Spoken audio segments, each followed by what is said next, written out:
एक दिन की बात है। आरोही सुबह पार्क में टहलते हुए जा रही थी, तभी उसको एक रोती हुई बच्ची मिली। आरोही ने उससे रोने का कारण पूछा, तो लड़की ने बताया कि वो जिस गुड़िया से खेल रही थी वो इसी पार्क में कहीं खो गई है। आरोही ने उस बच्चे को उसकी गुड़िया ढूंढ लाने का आश्वासन दिया, जिससे वो बच्ची चुप हो गई। आरोही ने गुड़िया ढूंढने के लिए समय मांगी और फिर दूसरे दिन गुड़िया लाने का वादा करके वहां से चली गई। पर गुड़िया ना तो आरोही को मिली और ना ही उसी बच्चे को। आरोही ने गुड़िया की तरफ से एक काल्पनिक पत्र उस बच्चों को लिखी, और जब वो बच्ची पार्क में गुड़िया पाने की आशा में आई तो आरोही ने वो पत्र उस बच्चे को पढ़ कर सुनाया। पत्र इस प्रकार था, कृपया रोना मत, मैं समय समय पर उस गुड़िया के बारे में तुम्हें लिखता रहूंगी, बस तुम रोना मत।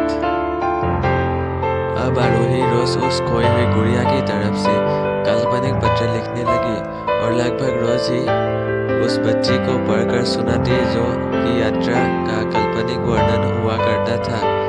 आरोही ने इस काल्पनिक लेकिन रोचक वर्णन से उस बच्चे को रोने नहीं दिया। वो खुशी खुशी अपनी गुड़िया की घुमक्कड़ी के किस्से सुनने लगी। अब वो खुश रहने लगी। एक दिन जब काफ़ी कहानियाँ हो गई तो आरोही ने एक दूसरे गुड़िया उस बच्ची को लेकर दी। जाहिर है वो गुड़िया बदली हुई थी। उस बच्चों को अपनी खोई हुई पुरानी गुड़िया जैसी नहीं लगी, तो वो आरोही की ओर देखने लगी। आरोही अनजान बनते हुए गुड़ियों में चिपकी एक चीट को निकाल कर पढ़ने लगी। उसमें लिखा हुआ था, यह मैं ही हूँ, तुम्हारी वाली गुड़िया जो पार्क में खो गई थी। दुनिया भर की लंबी यात्रा की वजह से मैं थोड़ी बदल गई हूँ। बच्चे को इस गुड़िया और आरोही पर विश्वास हो गई। वो गुड़िया लेकर घर चली गई।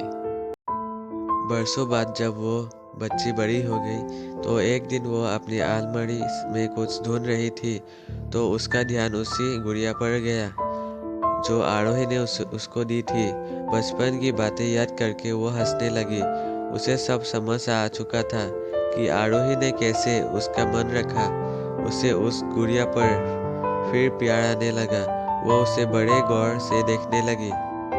तभी उसकी नज़र गुड़िया की फ्रॉक की आस्तीन में छुपे एक छोटे से पत्र पे गई। उसने बड़ी व्याकुलता से वो पत्र निकाला और पढ़ने लगी।